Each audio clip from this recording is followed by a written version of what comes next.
the curtain rises on the stage of Hurlant Militia, a program devoted to followers of the hard and heavy verb and other sonic contaminations.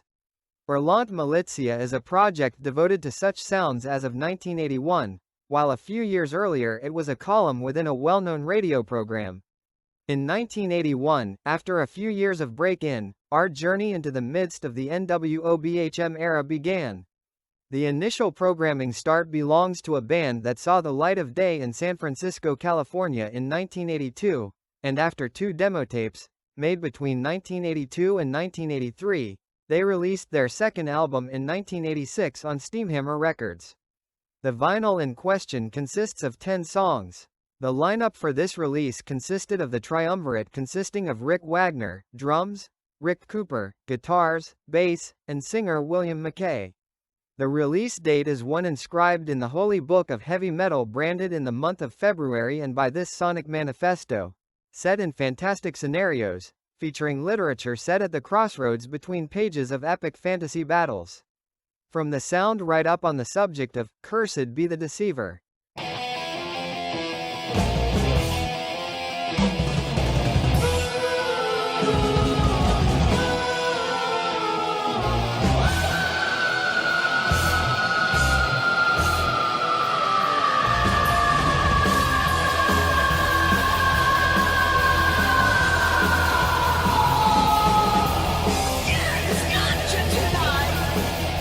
It's going down, you have to hold on.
Houston, capital of Harris County in the state of Texas, is a large metropolis stretching all the way to Galveston Bay.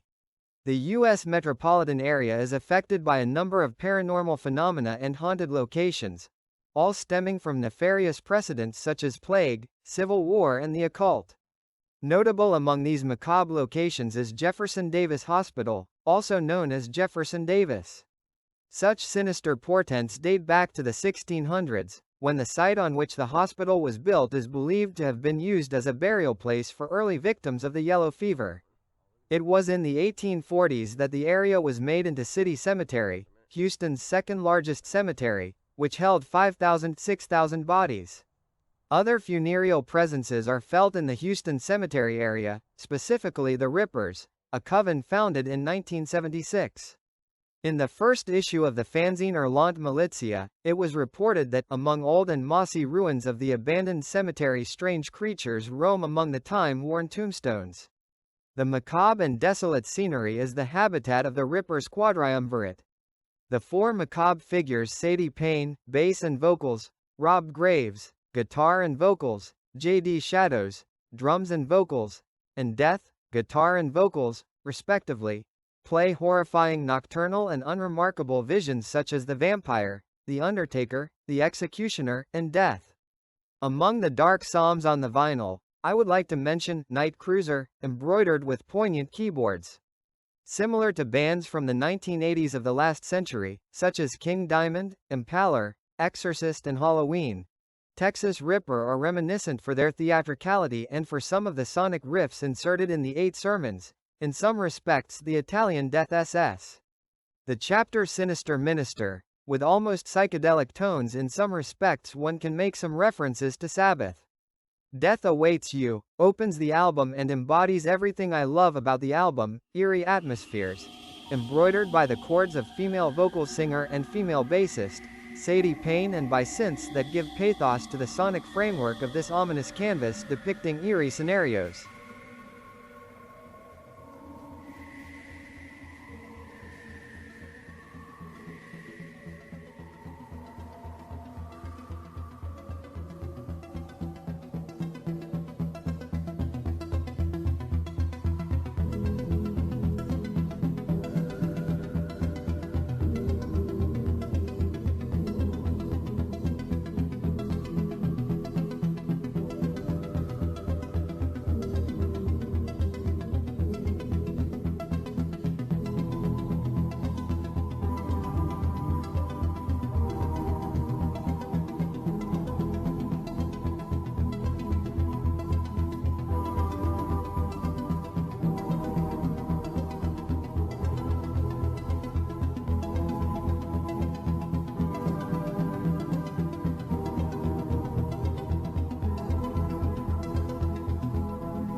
Princess is a hard rock music project, open to all genres, pop, funk, prog, blues. It was born in Rome, Italy, in 1994 by FREDDY WOLF, Vox, former Stick It Out New Babylon, and the Old Drummer. Finally in 1998 they complete the lineup with Orlando Monteforti, bass, and Max, Alan Warner, Brodolini, guitars, recording the first demo, The Crown, 1999, and playing live around with Mauro Manzoni, keyboards, and Mattias Battista, guitars. In 2003 they disbanded, reuniting in 2016. In 2020 they released their third album, The Dark Side of God, consisting of 8 songs, by Swan Edition. Lineup: FREDDY WOLF, vocals, piano, keyboards, synth, Max Brodolin, guitar, vocals, Orlando Monteforti, bass, piano, Mauro Manzone, piano, keyboards, synth and Alfonso Chorus, drums. From this release the video clip, The Night of Evil, Halloween, featuring Tim "Ripper" Owens.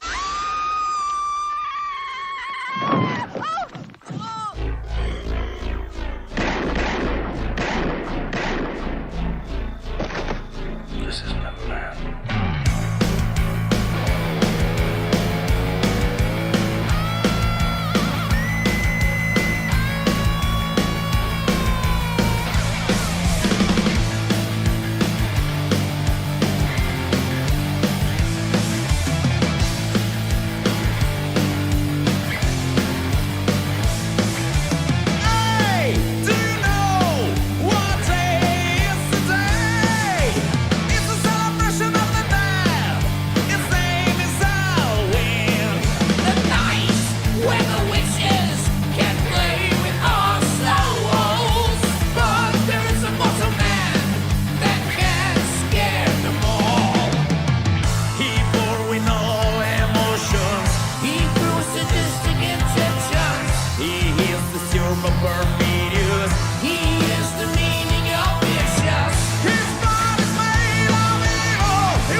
In 1993, the singer FREDDY WOLF found his first band with Chris Matthews, drums.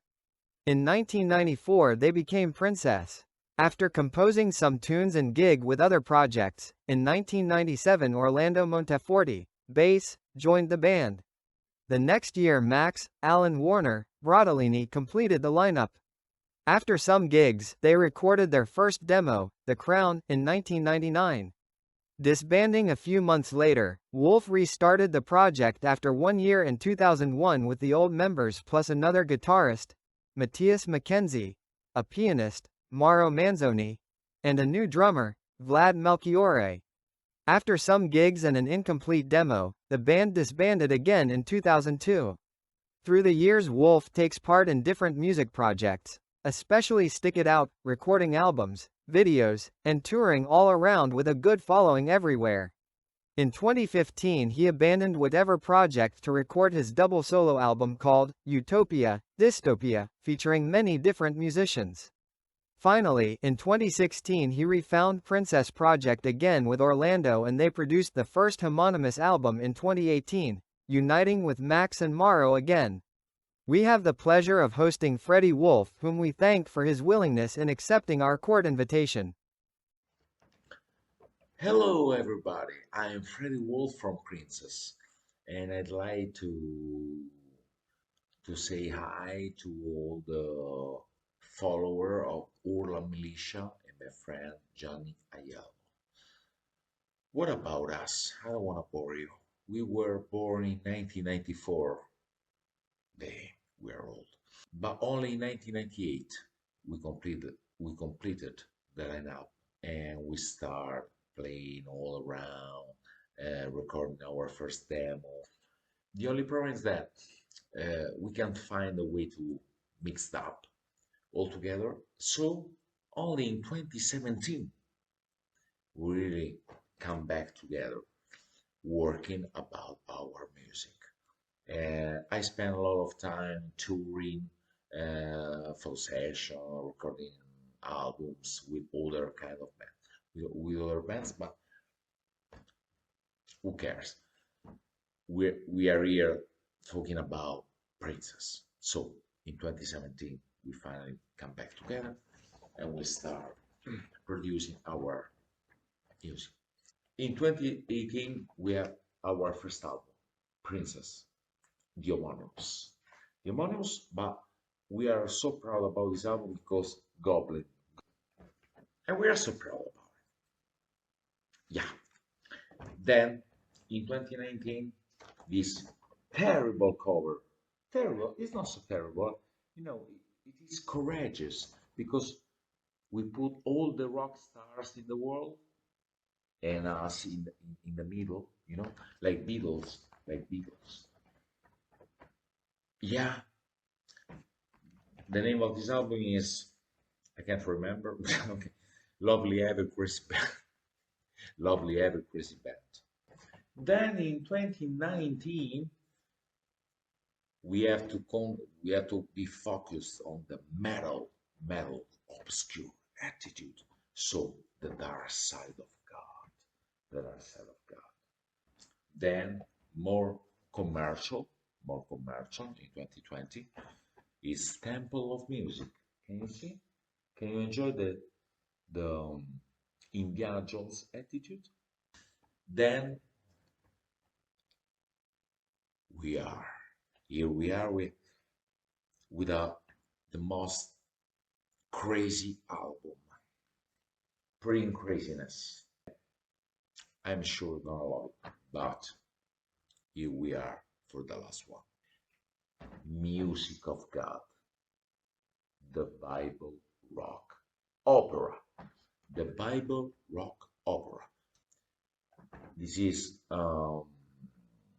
divided Old Testament, New Testament, and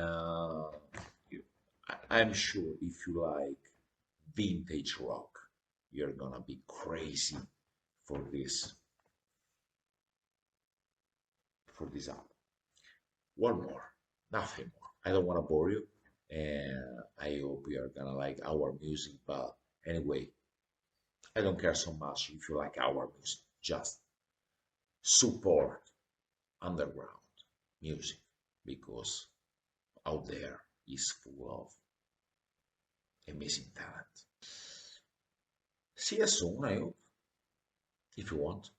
If you don't want, I don't care. See you next time. A big kiss to the Hurlant Militia followers and to Gianni Aiello. See you there, outside in the world. We love you. Music of God, the Bible rock opera, is the title of the band's sixth record, a concept album inspired by the most famous book in human history.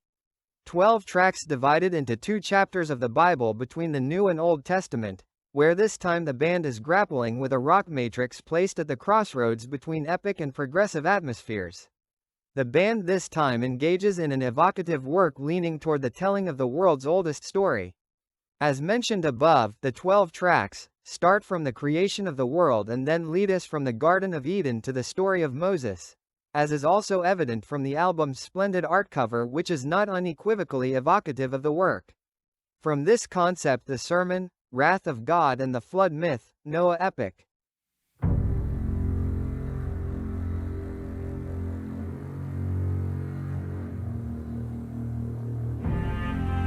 Kings Yusudra, he of long life, Atrahasis, Utnapishtim, whoever is of God hears the words of God. I will not again curse the ground anymore for man's sake, for the imagination of man's heart is evil from himself. Neither will I again smite anymore everything living, as I have done.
In issue 8 of the fanzine Hurlant Militia, an interview was published with the title, "Another Black Page is Written in the Black Book of National Darkrama," that of the Skalliger band Epitaph. In the course of that conversation regarding the significance of the use of that moniker for the band, it was answered by the members of the Skalliger lineup that it is a representation of the cult of death and cemeteries by us living people. Death is the only certainty, the only dogma, the end of ephemeral earthly existence, the end of tedious living. The first demo tape, released in 1988, consisting of 5 songs plus intro, made by the Coven from Verona, Italy, was composed of Piki Andrea, bass, Giampi Tomazzoli, vocals, Nico Marari, guitar, Mauro Tolini, drums. The latter were part of one of the early movers of the Italian dark sound The Black Hole, formation that also included Roby Morbioli. Returning to the argued demo tapes, let's listen to the title track, The Lord of Evil. In issue 8 of the fanzine Hurlant Militia, an interview was published with the title, "Another Black Page is Written in the Black Book of National Darkrama," that of the Skalliger band Epitaph.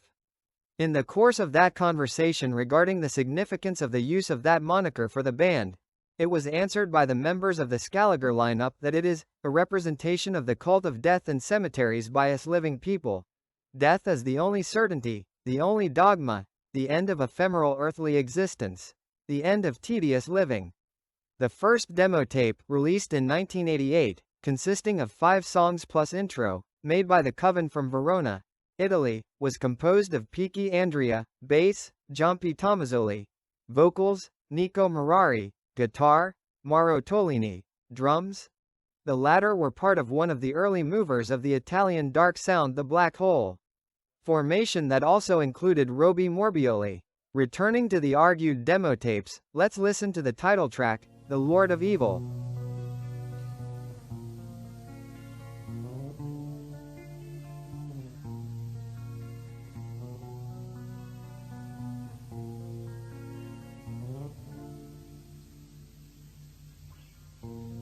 Traveling by God can reach my good friends a place it don't know we just go the 100.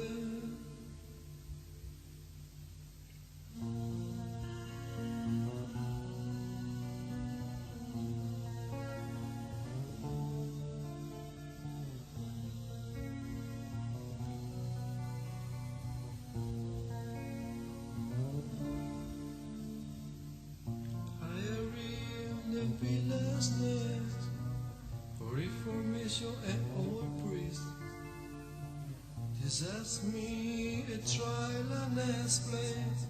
I have to turn, leave the crossroads.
Continue on foot. I set off the fog this year, and all is darkness.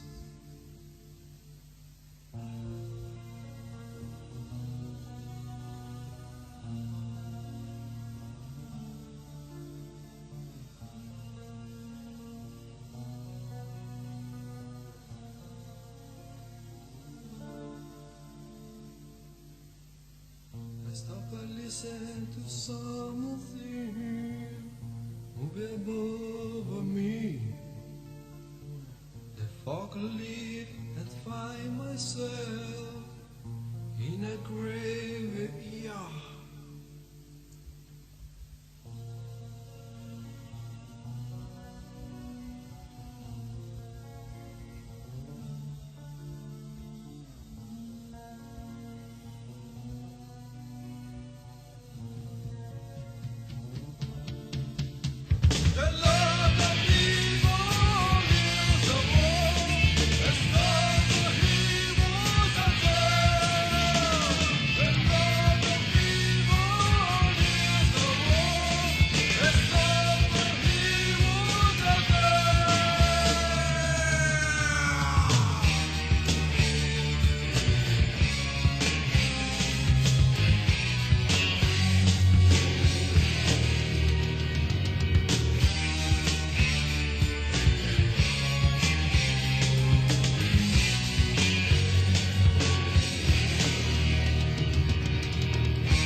On December 20, 2024, the new release from the Venetian Coven of Epitaph, consisting of 8 sonic sermons with a distinctly oceanic flavor, is released on My Kingdom Music. Line up: Mauro Tolini, drums; Nicola Marari, bass; Lorenzo Lotelli, guitars, and Ricky Dal Payne, vocals. The title of the song is Voices Behind the Wall, and is inspired by an H.P. Lovecraft short story, Dreams in the Haunted House, with lyrics by Jessica Carolla Ragoni. First work with Ricky Dal Payne, lead singer of the band Witchwood, behind the microphone.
we returned to EPITAPH headquarters to attend this interview the band gave to Hurlant Militia.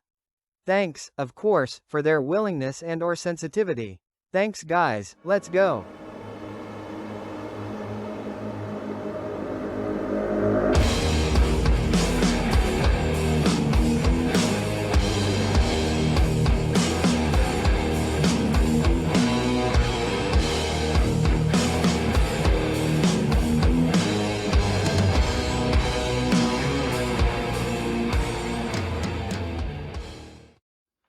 Hi guys, greetings to the listeners of Hurlant Militia and to Genia Yellow. We are EPITAPH, a dark doom metal band from Italy, and we want to introduce you our history. The band was born in the 1988, and after two authors bands. The first one is a Black Hole, and the second is a Sacrilege. From the 1988 to the 1995, we have made three demo tapes. The first one is The Lord of Evil. The second one is Sacred and Profane, and the third is Mental Wars. So then we have made two authors full album, and this one is the first, Crawling Out of the Crypt. It's double, and for us is a real great album. The second one is Klaus, and it's just a little different as the sound, but he plays totally EPITAPH. So with these two albums we have done two European tours around all over Europe, and we have made a lot of gigs, and also we had played in the same stage with a real great bands like Candlemas, Sembitus, Trouble, Angel Witch, Avatarium, and many more. So now the most important is our new album, is the third album, this one, Path to Oblivion. Path to Oblivion is going to be available from December 20 from our new great label, My Kingdom Music. And if you want to get it, please contact mykingdommusic.net. It's going to be available on CD, tape, also vinyl, and this album we have a new singer, Ricky Del Pane. Is not here tonight because he's just a little sick. Well, for more information about us, you can contact our label, Making the Music, or visit our website, epitaphdoom.com, or our Facebook page, Epitaph Doom from Italy. So buy our new album, because for us is a real great album, and enjoy our music. So the next year we are going to do the new European tour, and I hope to see you around Europe. No more, guys. Thank you very much again to Hurlant Militia and Genia Yellow for this possibility, and stay in Doom, guys. From Epitaph, bye bye.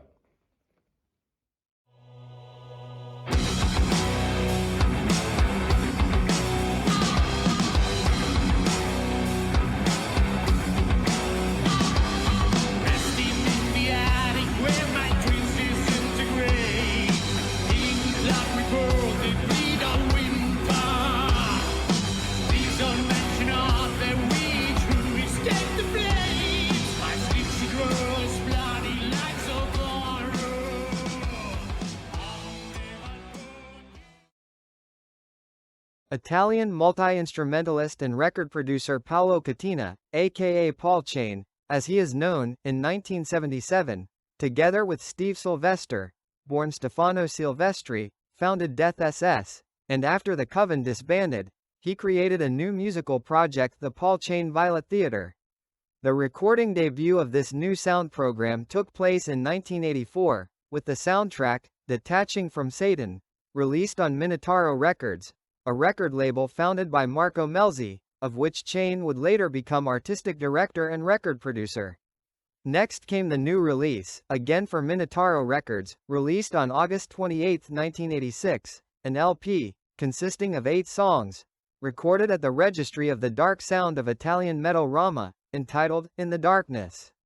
Besides Paul Chain, in the lineups we find other members, who previously played in Death SS, Claude Galli, Thomas Hand Chased and Sanctus Gorum.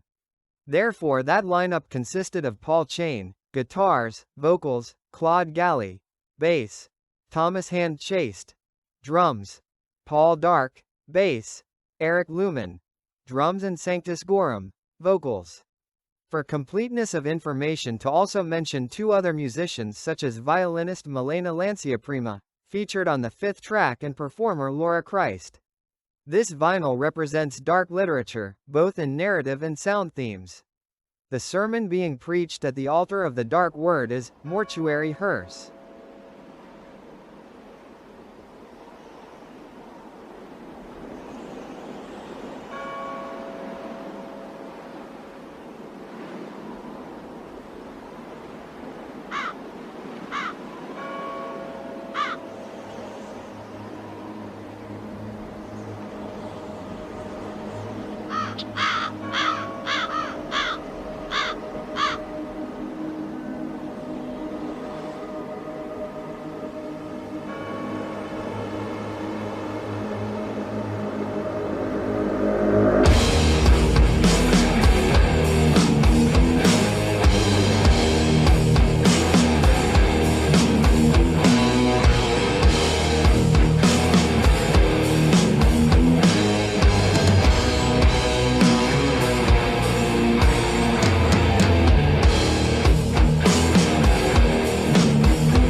That's not tomorrow in my soul. In my soul, yeah.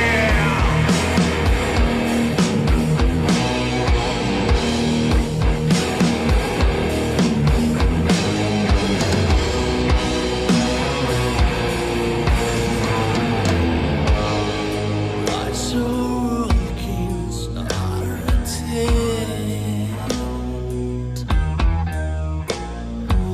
waiting for a day that never comes.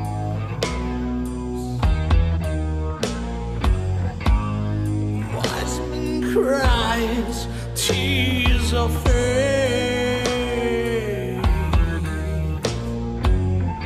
That sunrise early in the end.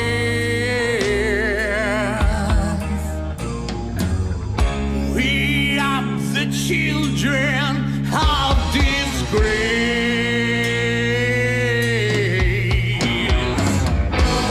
The kingdom of sun.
Italian multi-instrumentalist and record producer Paolo Catena, aka Paul Chain, as he is known, in 1977, together with Steve Sylvester, born Stefano Silvestri, founded Death SS, and after the Coven disbanded, he created a new musical project, the Paul Chain Violet Theatre.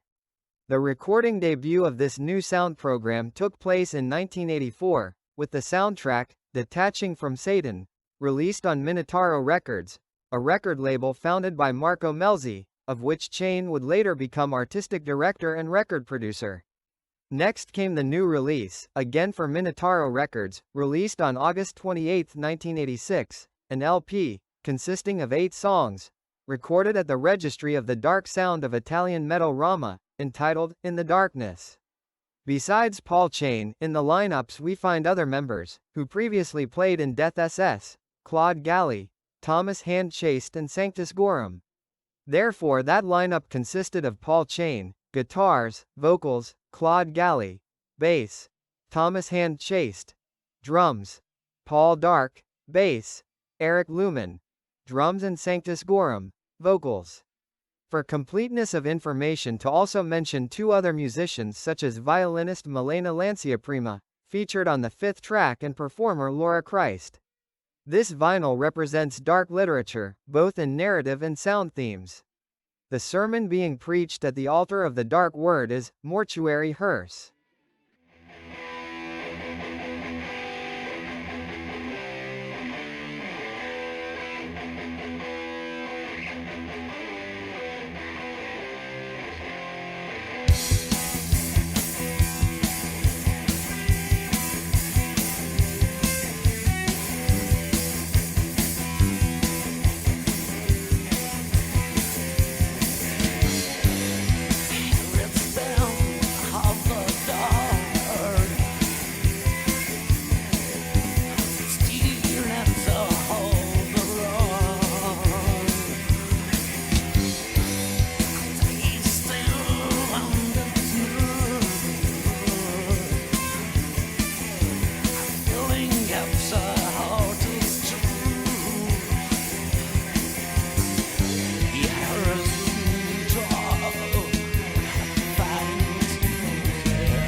On December 16, 2024, singer and guitarist Mario, the Black Di Donato suddenly passed away at the age of 73. He was also a poet and painter, and for some of his LPs he shaped the lyrics, music and covers of his records himself. In 1979 he founded UT, later known as Unreal Terror, and in 1985 it was the turn of a 4-piece EP entitled Heavy and Dangerous. The lineup consisted of Ennio Nicolini on bass, Silvestro Canzano, drums, Luciano Palermi vocals and Mario Di Donato guitars. In 1986 it would be the turn of Hard Incursion, released on Speed Records and marking the entry of Giuseppe Continenza on guitar, taking the place of the outgoing Mario Di Donato, while the rest of the lineup remained unchanged. In the first issues of the fanzine Hurlant Militia came some interviews with Unreal Terror. Returning to the debut of Adrian's Unreal Terror, Heavy and Dangerous, from that 4-songs EP, we listen to the second track, The Voice in the Darkness.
Parlare di papà per me non è facile.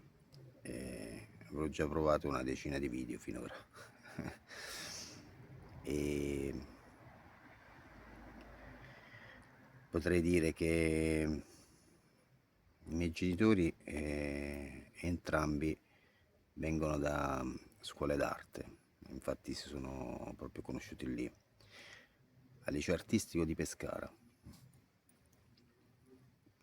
Negli anni in cui c'era come alunno Andrea Pazienza e c'erano professori di un certo calibro, del calibro di Misticoni e Sandro Visca, Albano Paulinelli.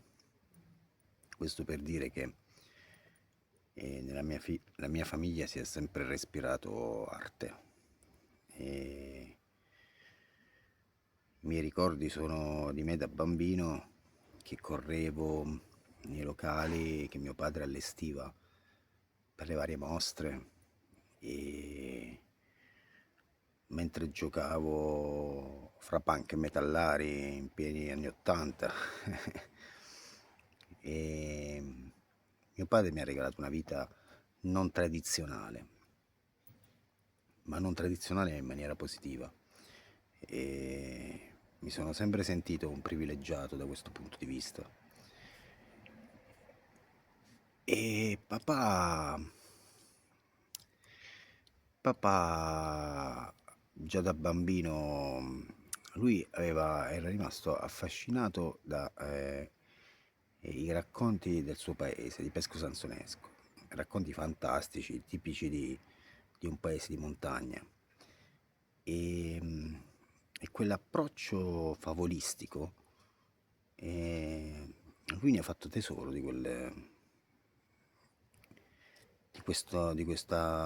cioè è diventato il suo modo di comunicare, e di comunicare attraverso i quadri, e come colonna sonora ci ha messo la sua musica. E lui è stato sempre un grande esploratore dell'animo umano, e lo ha fatto in questa chiave di lettura, e appunto come tutto fosse una favola, come tutto fosse un racconto fantastico, perché la vita sostanzialmente è un racconto fantastico, e la vita è quasi come se fosse un sogno lucido, e lui raccontava il sogno nel sogno. E era un uomo con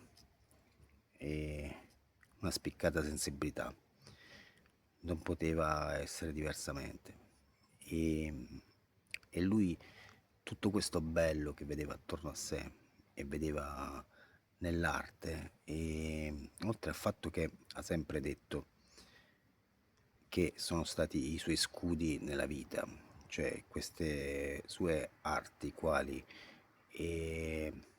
la musica, la pittura e poi anche la poesia, sono stati la sua forza, e quella che l'ha aiutato ad andare avanti nei momenti difficili della vita, come tutti hanno, e sono stati il mondo dove rifugiarsi quando lui voleva e quando lui poteva.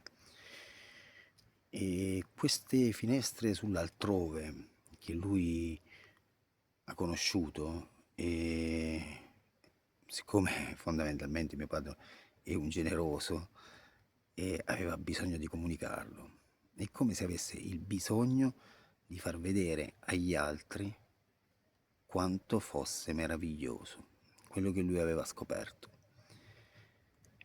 E devo dire che ci riusciva. Devo dire che non è che la sua arte sia per tutti. Io penso che mio padre sia stato un genio, e come tutti i geni non tutti possono comprenderlo, e per pochi ma buoni. Mio padre mi ha regalato uno dei suoi sogni. La mia vita è stata meravigliosa, un'avventura al suo fianco, e dal punto di vista umano, una persona unica, un grande uomo, ma soprattutto un grande papà. In the multimedia archive of Hurlant Militia, there is, among others, an interview section. Let's listen to an excerpt related to a conversation with Mario Di Donato. Alla fine dell'85 io The Black mi sono messo alla ricerca per formare Requiem. E il primo elemento, logicamente, che già conoscevo, perché con la sua band era di supporto al mio vecchio gruppo, è The Dragons. Poi ci fu il problema del cantante, ma questo era anche risolto perché c'era uno screamer a Pescara che già era sulla bocca di tutti prima che cantasse, logicamente. Si chiamava Ken Thunder, The Witch, la strega, logicamente. In 1985 he founded another band, with which he would become more doom-oriented, namely Requiem, and with which he would begin to make use of Latin for titles and lyrics, a characteristic he would maintain in his later production as The Black. On several occasions there was the possibility of confrontation with Mario Di Donato along his varied artistic path, both musical, Unreal Terror, Requiem, The Black, and pictorial, both aspects being reported in the various editions of both the radio program and the eponymous fanzine Hurlant Militia. A comparison with a helpful person who has always stood out for his openness, ease of communication. Metal mentis, that is to say, metal of the soul, hard in its approach though remaining linked to Christian inspirations, apt to rediscover, in its intent, sacred and medieval fervors of the time gone by, is given birth. In this regard, in the interview published in issue 3 of the fanzine Hurlant Militia had to release, Requiem breaks away from all forms of Satanism, but fully accepts the search into the meanderings of the human mind from the beginning of life to the natural passing. Requiem ranges in abstract layers, seeking a direct connection with the metal kids, so as to bring them, in purely foreign dimensions, from the normal and the earthly, trying as opposed to everyday life, to bring the last to the reflection of what will become of him, of his body, of his entity, of his mind, once the Requiem is sung for the last time. Returning to the purely musical aspects of Requiem, the first two releases released on demos, Nunc et Semper, and the live, Per Aspera, 1987, allowed the Abruzzo-based band to make a name for itself at the underground level. The lineup of Nunc et Semper, Massimo, Ken, the Witch, Thunder, Desio, vocals, Mario, the Black, Di Donato, guitars, Amadeo, God Dragon, Dentino, bass, Giuseppe, Lord Fist, Micali, drums. From those 5 songs, made by the Coven from Pescara, Italy, we hear the sermon named Requiem.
The third issue of the fanzine Hurlant Militia contains an interview with Mario Di Donato, in which the musician about Metal Mentis states that, "Originality is my research in the Latin language no one, in heavy metal, has ever sung.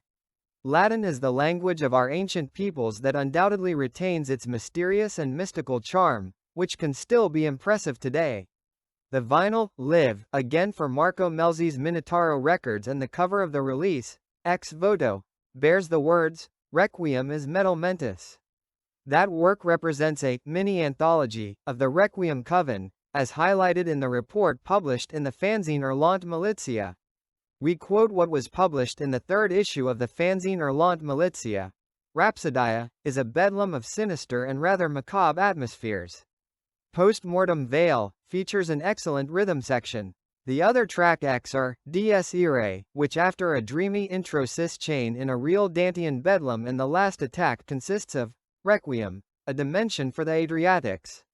Requiem's lineup consisted of Eugenio, Metis, Mucci, lead vocals, Mario, The Black, Di Donato, guitars, Amadeo, God Dragon, Dintamo, bass, and Giuseppe, Lord Fist, Micali, drums. From this 7 songs, recorded at Spray Record Studios, we hear Ora Pro Tenebris.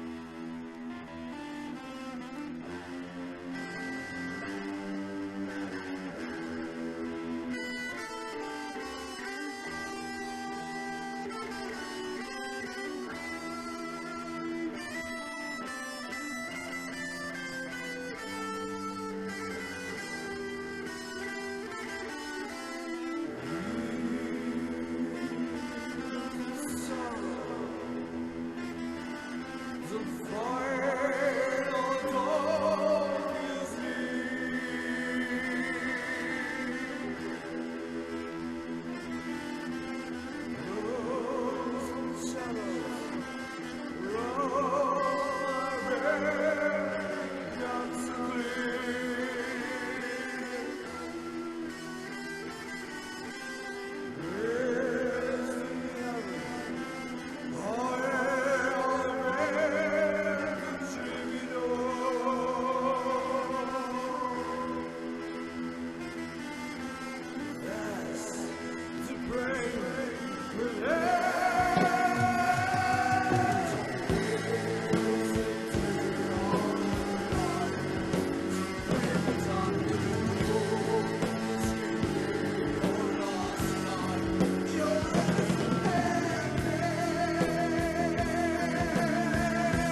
An artistic figure, that of Mario, the Black, di Donato, quite creative and varied, from music to literature to painting, which on different occasions intertwine and meet. Carmina, a literary publication, a collection of poems produced between 1978 and 1997 of the last century. A literary journey along which the places dear to the author of the poetic production find their place, including Contrada San Rocco in Pesco Sansonesco, the birthplace of Mario, the Black, di Donato. In addition to poetry to remember the autobiographical production, Ars et Metal Mentis, published in 2014. Mario di Donato, besides being a musician, was also a painter, curating, on several occasions, the covers of many albums, including in them some of his pictorial productions. In issue 7 of the fanzine Hurlant Militia is placed a new interview with the mystical artist, where in addition to music we also talk about the pictorial path of Mario, the Black, di Donato. We report some significant moments of that discussion. When asked about his other creative activity, that of a painter, Mario had this to say: "Painting is very important to me. It undoubtedly influences my musical creativity. Also because the themes I paint deal with the one with his fears and the eternal persecution of death." I began from October 1989 to exhibit throughout Italy a series of May 15 large paintings inspired by folk beliefs. When asked next, for your canvases, what do you draw inspiration from? He answers, definitely from sacred art. The great painters of the past had a messianic sense, so deep that they made it a reason for living. Bosch, Bruegel, Beccafumi or Beato Angelico are ancient but at the same time very modern, because they knew how to communicate those fears and sufferings of the religious man of that time as the ordeal of modern man. When asked what kind of style he identifies with in painting, Mario, the Black, di Donato, replies that his painting is very personal. The most incisive references can be attributed to Flemish and Surrealist style models.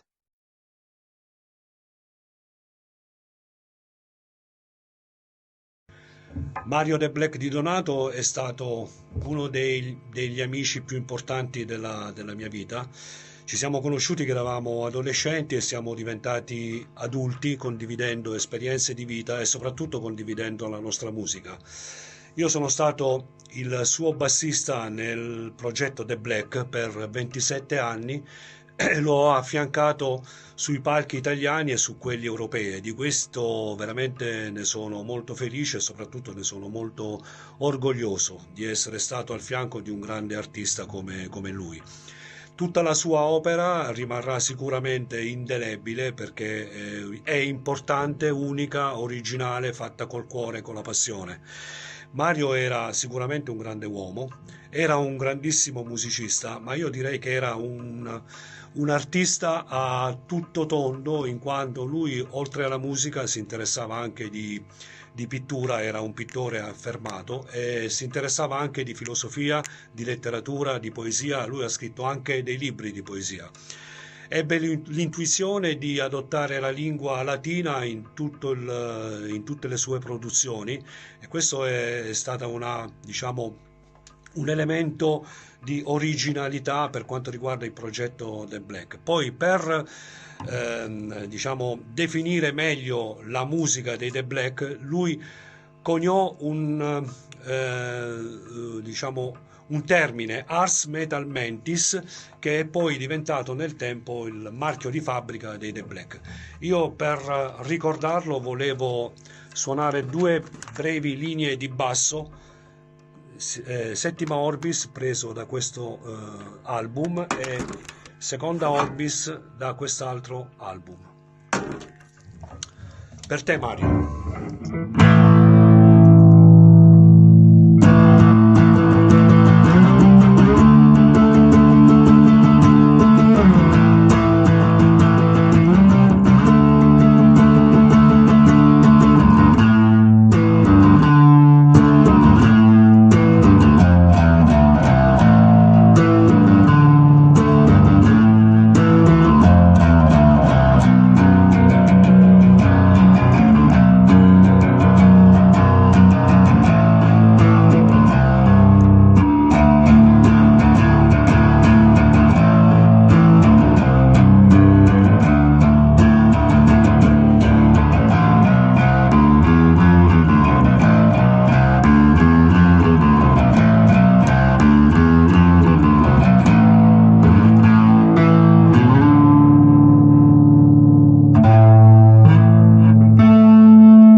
Post fata resurgo, is a Latin locution meaning, after death I rise again. It is used to express confidence in one's ability to rise from mishaps and overcome difficulties. The locution also alludes to the legend of the phoenix, which renews its own existence from the ashes. In essence, post fata resurgo symbolizes resilience, the ability to bounce back after a loss or difficult time and to continue living.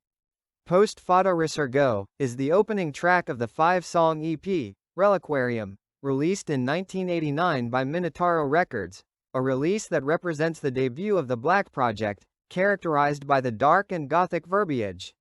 Reliquarium represents an important reference point for the Italian underground music scene, particularly for lovers of the dark genre and theatrical artistic expressiveness. Requiem's lineup consisted of Mario, the Black, Di Donato, vocals, guitars, Belfino de Leonardis, bass and Giuseppe, Lord Fist, Micali, drums.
Post fado resurgo is a Latin locution meaning, after death I rise again. It is used to express confidence in one's ability to rise from mishaps and overcome difficulties. The locution also alludes to the legend of the phoenix, which renews its own existence from the ashes. In essence, post fado resurgo symbolizes resilience, the ability to bounce back after a loss or difficult time and to continue living. Post fado resurgo is the opening track of the 5-song EP, Reliquarium, released in 1989 by Minotauro Records, a release that represents the debut of the Black Project, characterized by the dark and gothic verbiage.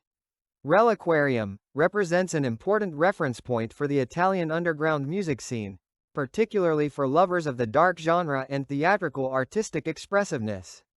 Requiem's lineup consisted of Mario, the Black, Di Donato, vocals, guitars, Belfino de Leonardis, bass and Giuseppe, Lord Fist, Micali, drums.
In 1993, is released, Abbatia SCL. Clementis, an LP, consisting of 8 tracks, representing the last release for Marco Melzi's Minotauro Records. A trio makes up the lineup featuring the return of Ennio Nicolini on bass, Mario, the Black, Di Donato, vocals and guitar, and Emilio Cella on drums. The title of the album takes inspiration from the Abbey of San Clemente a Casoria, a monumental complex in Abruzzo, built in the village of Castiglione a Casoria, in the Pescara Valley in the province of Pescara. According to the Chronicon Casoriense, a chronicle of the abbey written by the monk John, the abbey was founded by Emperor Ludwig II as a votive offering. The church in 872 housed the relics of Pope Clement I, the fourth pontiff of the Catholic Church. From these figures, both historical and architectural, develops the idea of the release edited by Mario Di Donato, which takes its cue from the various stories surrounding the monumental complex, but also from the appurtenances present in the abbey, where several quotations are given at different points of the ecclesiastical complex and inserted by the Black in the lyrics of the songs of this work, sung in Latin with interludes of the keyboards that lend pathos to this sound drafting. The psalm in question is the title track, Abbatia Scl. Clementis.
Ho conosciuto Mario nel 1994, a marzo 1994, insieme a Ennio. Andai a provare con loro per registrare il nuovo album, che di lì a poco, nel 96, uscì Apocalipsis. Dunque io avevo 19 anni e ero un giovincello. Loro erano già delle persone adulte, mature. Però devo dire che sia Mario che Ennio non mi fecero sentire il gap d'età. Dopotutto l'obiettivo era comune, insomma, era la musica fondamentalmente. Cosa mi ha insegnato Mario in questi anni?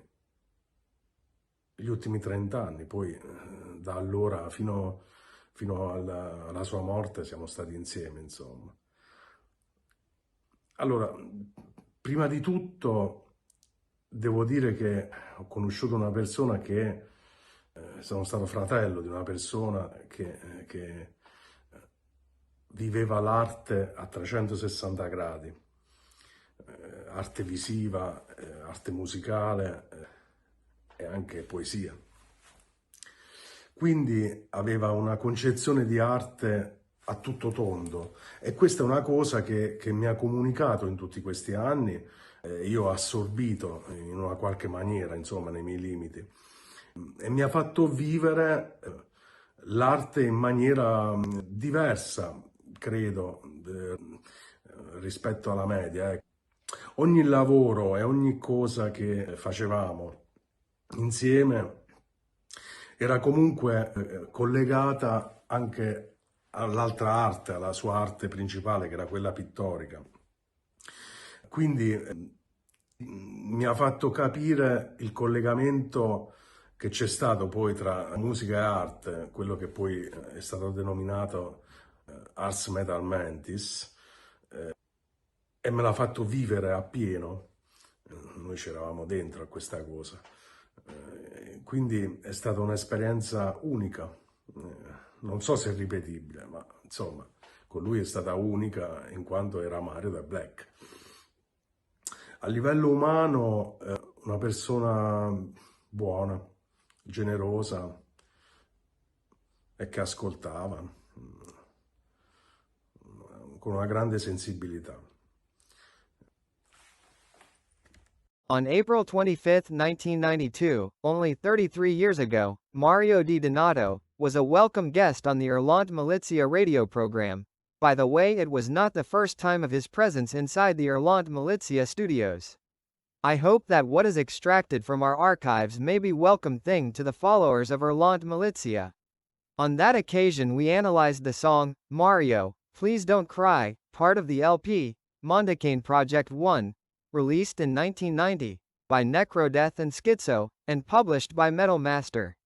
In the course of the interview, Mario Di Donato's good character attitudes emerge. A kind and helpful person. Regarding the song, Mario, Please Don't Cry, his opinion was positive in this regard, describing it as nice, and there was no resentment towards the two bands. On the contrary, he positively defines the musical piece. Mario Di Donato also refers to a Swiss group that dedicated a song to him. This, in summary, is what was analyzed during the Italian language interview. Mondacane Project, famosissimo progetto che vedeva Necrodeath e gli Schizo Project One. Vi è una canzone abbastanza interessante che anche ha fatto sorridere un po' tutti, ma anche e soprattutto il diretto interessato Mario di Black di Donato, mente carismatica dei Requiem. Tra l'altro nello spazio dell'intervista tra non molto avremo anche la voce di Black, quindi un ritorno sul palcoscenico di Hurlant Militia per quanto riguarda le interview di Mario di Black di Donato, avrà molte cose da dirci. Tra l'altro avremo modo anche di possibilità di leggerlo sul numero 11 della fanzine, ma vediamo cosa ci dice, quali sono i suoi commenti di Mario di Black di Donato a questa canzone dedicata appunto dagli Schizo e dai Necrodeath, che tra l'altro ascolteremo tra non molto, e per il nome di Mario, Please Don't Cry. Tempo fa uscì un disco di un progetto, Mondacane Project, in cui era una canzone che ti interessava, Mario Please Don't Cry. Sì, io non ho avuto... Ecco, l'hai presa a ridere o... Sì, certo, molto, è una cosa simpatica, non mi sono mai occupato, immagino un po', anche mai di farmi tradurre il testo, perché a parte si capisce poco. non so adesso il testo cosa dice, non so se mi dicono male, se mi prendono in giro, comunque non ha importanza perché è sempre un qualcosa fatto così, che poi non è nemmeno male quel pezzo, tra parentesi, ma adesso togliamo Mario eccetera, non è nemmeno male, cioè, capito? Questo non mi interessa sto fatto qua, capito? Una cosa da prendere sicuramente a ridere. Te l'aspettavi o è stata una sorpresa per te forse? No, c'è stato anche, non mi ricordo chi, un altro pezzo che mi hanno dedicato, però questo fortunatamente dovrebbe essere un gruppo svizzero che mi sembra che si chiama gli Elastis, ma non mi ricordo bene, ma l'hanno detto, me l'hanno comunicato, non me lo sono segnato. Comunque hanno fatto un demo tape, non un disco, dove c'è un pezzo The Black Day si chiama, cioè capito, hanno messo The Black Day. Black Day. Come una croce, non lo so, sì. non un significato che si possa capire.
It was said about the program of Abacia SCL.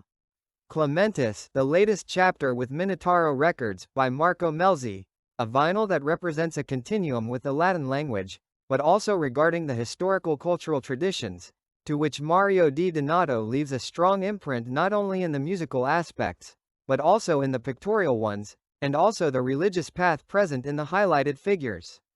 After these premises, the new chapter with the new label, Black Widow Records, a Genoese label, founded by Massimo Gasparini and Pino Pintabona, founded in 1993. In 1995, the Ligurian stable holds to christen its debut with the Black, with the album, Refugium Peccatorum, which in the front cover is effigy to detail of the 1985 pictorial work, The Devil's Stairs, by Mario Di Donato. The work in question, consisting of 11 songs, contains tracks written between 1989 and 1992. 1996 saw the release of the LP, Apocalypse, a vinyl consisting of 12 songs, 6 on each side, and the front cover housing another work, dated 1992, also by Mario Di Donato. The cover features the eponymous painting made by Di Donato himself in 1992. The Abruzzese coven consists of High Priest Mario, the Black, Di Donato, and Canons Ennio Niccolini, bass, Gianluca Bracciali, drums and Massimiliano Terzoli on keyboards. The lyrics of the new album, consisting of 12 tracks, 4 of which are instrumental, are sung in Italian and Latin, and their narrative aspect references the Holy Scriptures. From this release we listen to the title track, Apocalypse.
vita poteri separare!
The November 6, 2020 release, consisting of 12 TKX, Ars Metal Mentis, is released on Black Widow Records. The lineup features Cristiano Lo Medico, bass, vocals, Gianluca Bracciali, drums and Mario, The Black, Di Donato, vocals and guitars. Before delving into the sonic journey of Ars Metal Mentis, let us briefly review the period from 2000, the year of the release of Golgotha, to the penultimate release, Gorgoni, in 2010. The mentioned Golgotha, with the same lineup as the previous release, Apocalypse. Golgotha draws inspiration from the war tragedy in Kosovo, while the title of the vinyl from the hill where Jesus was crucified. The front cover features the painting made by Di Donato himself entitled Postmortem, from 1997, while the back features Il Dolore di Maria, from 1991. In the release in question are located two covers of Italian bands, such as the Ravens and Il Rovescio della Medaglia. In 2004 it is the turn of two releases, such as Peccatus Nostris and Capistrani Pugnator. In the first work, composed of 7 songs that both numerically and in terms of content refer to the 7 deadly sins mentioned by Dante Alighieri in the infernal part of his threefold literary work, with evocative atmospheres that bring to mind previous experiences both positive and purposeful by Mario Di Donato. In the other sonic work, Capistrani Pugnator, which takes its cue from a limestone work, dated around the second half of the 6th century BC, and housed at the National Museum in Chieti, known as the Capistrano Warrior. A musicality placed at the crossroads between metal sound, progressive and some atmospheres of medieval folk. 2010 saw the birth of Gorgoni, composed of 17 songs whose hands tick away the duration of a span of about 80 minutes. The literary journey analyzes the events and personalities of a familiar triad from Hellenic mythology, such as Medusa, Steno and Euryale. The sonic procedure is directed to dark rhythms. On November 6, 2020, Ars Metal Mentis is released. Also for Black Widow, the front cover depicts a work by Mario Di Donato entitled 21 Century. The 12 songs in question records the following lineup: Mario, the Black, Di Donato, vocals, guitars, Gianluca Bracciali, drums, and Cristiano Lo Medico, bass. It is also necessary to mention the presences of Ordini's baritone Francesco Siciliano and Pescara's Tony Pagliuca, Hammond organ, synth mini Moog and piano, with long militancy in the group L'Orme, present in the opening track, Presagium, and in the concluding, Eternum, the ancient name of the Pescara River. Other references to the territory are Lupi Fortes, a tribute to the wolves of the Abruzzo Mountains, F.P. Tosti, an act of reverence to Abruzzo's most famous musician, and Castrum Pesculum, a reference to a medieval fortress in Pesca San Sinesco, Mario Di Donato's birthplace, Immota Mane, a motto featured on the coat of arms of the city of L'Aquila. It is historically juxtaposed with the sequences of earthquakes that have struck and destroyed L'Aquila since its founding in the 13th century and, consequently, with its inhabitants' desire to rise again. Immota Mane literally remains unchanged, normally translated as resta firm, firmly established, is a Latin locution attributed to the L'Aquila humanist Salvatore Masonio, who in turn took it from a passage in Virgil's Georgics in which he celebrates the ability of the oak tree to root itself firmly in the ground and, therefore, to remain firm. Ars Metal Mentis, in addition to being a good production, is a historical literary park, Decameron, a tribute to Giovanni Boccaccio, one of the most important figures in the European literary scene of the 14th century, regarding the Abruzzo territory, another testimony with Mala Tempora, a clear reference to the rebirth of the city of L'Aquila and its territory, after the 2009 earthquake that was the cause of 309 victims, more than 1,600 injured and about 80,000 displaced. The vinyl releases lead in atmospheres without being suffocating, that imbue the sonic journey with mysticism and paganism, with Latin lyrics and rhythmic Gothic geometries full of pathos. The song that concludes Hurlant Militia's programming is the second track, Marius Donati, a fitting self-celebration of the artist both musically and pictorially. We quote a few literary passages from that soundtrack. Everything is pure for the pure, open-hearted, all quivering at the breath of the north wind coming straight from the serpents, but now I am afraid of emptiness. Curtain falls on the Hurlant Militia stage with Marius Donati, a programming that we hope you enjoyed. There was a desire to remember a person, an artist, a friend, who is no longer with us, although with his metal mentis, his musical path is always present as well as his art. Therefore, an attempt was made to give a fair contribution to the man, the creative. Thank you, Mario.